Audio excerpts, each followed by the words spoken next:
The first batch of bodies of victims in the shooting down of a Malaysian jetliner have arrived on Wednesday in the Netherlands, a nation that currently stands in disbelief and sorrow. Bells pealed and flags flew at half-mast in memory of the 298 people killed when flight MH17 crashed in a rebel-held area in eastern Ukraine, most of whom were Dutch. King Willem-Alexander and Prime Minister Mark Rutte joined dignitaries on the tarmac, as two military aircraft carrying 40 plain wooden coffins landed at a military base in the southern Netherlands. In Amersfoort, hundreds of mourners gathered to pay their respects at a memorial service at St. Joris Church, as the Dutch marked the first national day of mourning since wartime Queen Wilhelmina died in 1962. As relatives of the victims cry for answers and justice in the attack, the Dutch Safety Board has taken charge of the international probe into the crash. It revealed there is no evidence that the plane's voice recorder has been tampered with, a finding that has been corroborated by the United Nations Civil Aviation Body.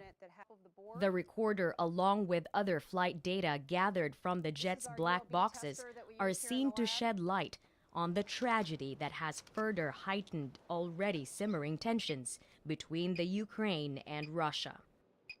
The Organization for Security and Cooperation in Europe reports there is evidence of significant puncture marks on the downed plane's fuselage, fortifying speculations that MH17 was shot down by guided missiles.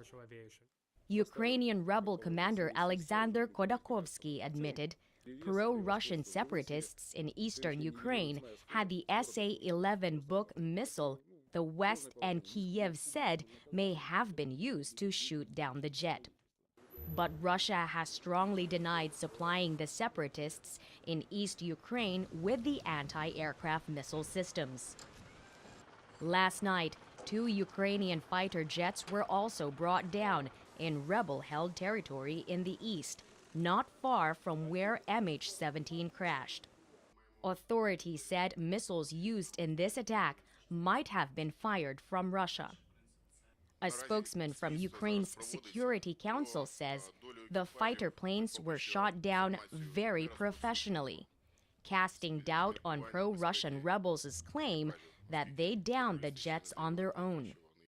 Amid staunch accusations that it is supporting the rebellion, Russia now faces widespread sanctions from different international bodies and countries that are expected to have an effect on both its economy and military.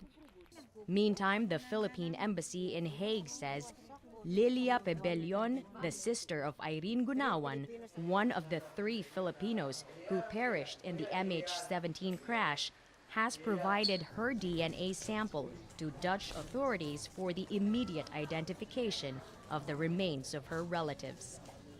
She also gave dental records of the Gunawan couple, while corresponding records of their children, Cheryl and Daryl, are still being located.